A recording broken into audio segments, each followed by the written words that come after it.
అనే పథకాన్ని తీసుకొచ్చి 18 సంవత్సరాల వయసు పడిన ప్రతి మహిళకు 60 సంవత్సరాల లోపున్న మహిళకు నెలకు 1500 ఇప్పించేదానికి ప్రయత్నం చేస్తూ ఉన్నాడు. అదేవిధంగా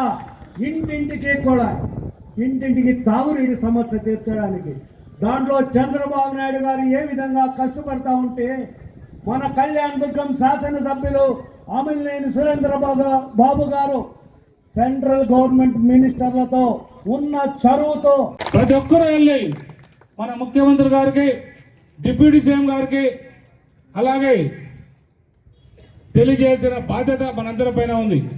ఎందుకంటే ఆ రోజు మన నారా లోకేష్ బాబు గారు కూడా వస్తున్నారు.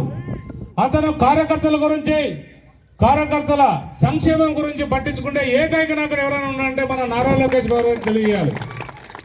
ఒకటే చెప్పాడు మొన్న, అన్నా నువ్వు కార్యకర్తలను బాగా చూసుకో, కార్యకర్తలే వాటికి రక్ష, ఏది ఏమైనా కూడా నువ్వు కార్యకర్తల కోసం శ్రమించాల్సిన బాధ్యత నువ్వు తీసుకోని చెప్పాడు. అన్న ఇది నా బాధ్యత. రాబోయే ఈ 3.5 సంవత్సరం 4 సంవత్సరాల్లో కార్యకర్తల కోసమే నేను కష్టపడతా.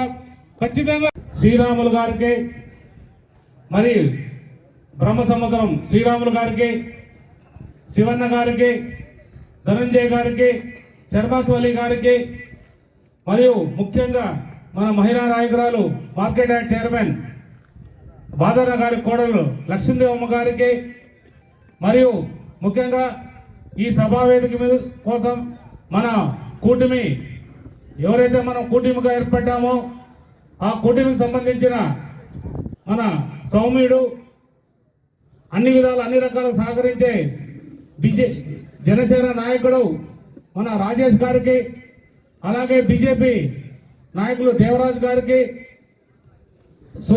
బీజేపీ నాయకులు సోము గారికి, మరి ఇతర నాయకులందరికీ పేరు పేరున తిప్పేస్వామి గారిని మర్చిపోయినాం, తిప్పేస్వామి గారికి అందరికీ పేరు పేరున ధన్యవాదాలు తెలియజేస్తున్నాం. ముఖ్యంగా తెలుగుదేశం పార్టీలు ఎక్కడైతే ఉంటారంటే ఎక్కడైనా కానీ రాష్ట్రంలో చెప్పేది మన కళ్యాణదుర్గంలోనే ఆ పార్టీ కోసం ఏ దానికైనా సిద్ధంగా ఉంటారనేది తెలియజెప్పే ప్రాంతం ఏదైనా ఉందంటే అది కళ్యాణదుర్గం ప్రాంతం అని ఖచ్చితంగా చెప్పగలరు.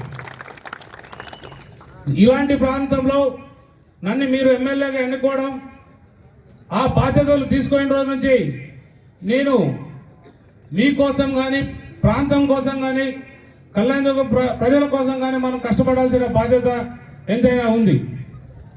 ఈరోజు ఉదయమే నాకు మన రాష్ట్ర అధ్యక్షుడు ఫోన్ చేసి, అన్నా చాలా సంతోషంగా ఉంది, మిగిలిన ప్రాంతాల్లో ఏదైనా సభా వేదిక ఏర్పాటు చేయాలంటే కొంత కష్టపడే వాళ్ళం, కానీ అనంతపూర్లో ఏమాత్రం కష్టం లేదు, చాలా సంతోషంగా ఉంది. నేను 5వ తారీఖు 6వ తారీఖు రావాలనుకోండి, 7 వస్తే మీకు అభ్యంతరం లేదు కదా, మీరు 7 కాదు 8 రండి, ఏం తొందర లేదు. మా జిల్లా నాయకత్వం కానీ అన్ని విధాలు కూడా చూసుకుంటుంది. మా సభను ఏ రకంగా దిగ్విజయం చేయాలో కూడా అన్ని రకాలుగా చేస్తామని కూడా చెప్పడం జరిగింది. ఇదంతటికీ కారణం ఒకటే, నరేంద్ర మోడీ గారి సహకారం, ముఖ్యమంత్రి గారి అభివృద్ధి, అలాగే డిప్యూటీ సీఎం గారి పవన్ కళ్యాణ్ గారి కలయిక, అందరం కలిసి ఈరోజు ఒక కూటమిగా ఏర్పాటు చేసి మన తెలుగుదేశం పార్టీని అన్ని విధాలుగా, అలాగే కూటమి ప్రభుత్వం అన్ని అభివృద్ధి వైపు రెండూ కూడా సమానంగా నడిచే విధంగా నేను మీ అందరి కోసం కృషి చేస్తానని సభాముఖంగా మీకు తెలియజేస్తున్నా. ఏదేమైనా ఎప్పుడు మీకు తోడుగా ఉంటా, ఏ కష్టం వచ్చినా కూడా నేను మీకు అండగా ఉంటా. మీరు ఒకటే, ఏదైనా చిన్న సమస్యలు ఉన్నా కూడా ఖచ్చితంగా మన కుటుంబ సమస్యలు కాబట్టి మనం పరిష్కరించే బాధ్యత మన అందరి పైన ఉంటుంది. అవి పరిష్కరించుకుందాం. తెలిసి కూడా నేను ఏ తప్పు చేయను, తెలియక నాకు ఏదైనా తెలియక వెనక నుంచి ఏదైనా తప్పు జరిగితే మాత్రం నాకు తెలియజేస్తే ఆ తప్పును కూడా సరిదిద్దుకుంటే ఏర్పాట్లు కూడా చేస్తాను. ఈ సభంగా తెలియజేస్తా. నేను ఇక్కడ డబ్బు సంపాదించుకోవడానికో లేదా పవర్ని ఆషామాషిగా చెలాయించడానికో లేదా ఇంకో రకంగా రాలేదు. నన్ను చంద్రబాబు నాయుడు కార్యకర్తల్ని, ఇక్కడ ఎన్నో సంవత్సరాలు కష్టపడిన నాయకుల్ని వాళ్ళని బాధ్యతగా చూసుకోవాల్సిన బాధ్యత నిపైందని మీ దగ్గరకు పంపించాడు తప్ప ఇంకో రకంగా కాదని మీ అందరికి కూడా తెలియజేస్తున్నా. ఏదేమైనా కూడా ఈ సభకి ముఖ్యంగా మహిళలు ఏదైతే ఉన్నారో ఈ మహిళలు మన ప్రాంతం నుంచి కనీసం 10,000 మంది మహిళలను తరలించే బాధ్యత మన నాయకులందరూ కూడా తీసుకోవాల్సిన బాధ్యత మన అందరిపైన ఉంటుందనేది ఈ సభాముఖంగా తెలియజేస్తున్నా. ఎందుకంటే సూపర్ 6 పథకాలు ముఖ్యంగా ప్రతి పథకం కూడా ఈ మహిళపైనే మనం ఇవ్వడం జరుగుతుంది. అంటే ఉచిత బస్సు కావచ్చు, తల్లికి వందనం కావచ్చు, అలాగే ఉచిత గ్యాస్ సిలిండర్లు కావచ్చు, లేదా రైతు సంబంధించిన అన్నదాత సుఖీభావ కావచ్చు, ఇవన్నీ కూడా మనం ఇవ్వడం జరుగుతుంది మహిళలకి. కాబట్టి సూపర్ 6 సూపర్ 8 పథకాల్లో భాగంగా అన్ని పథకాలు కూడా అమలు అవుతూ వస్తున్నాయి. 1-2 పథకాలు అమలు కావాలి, చూస్తాం. అది కూడా 10వ తారీఖు మన ముఖ్యమంత్రి గారు సభా వేదిక మీద అనౌన్స్ చేసే అవకాశాలు కూడా ఉన్నాయని ఆలోచన చేద్దాం.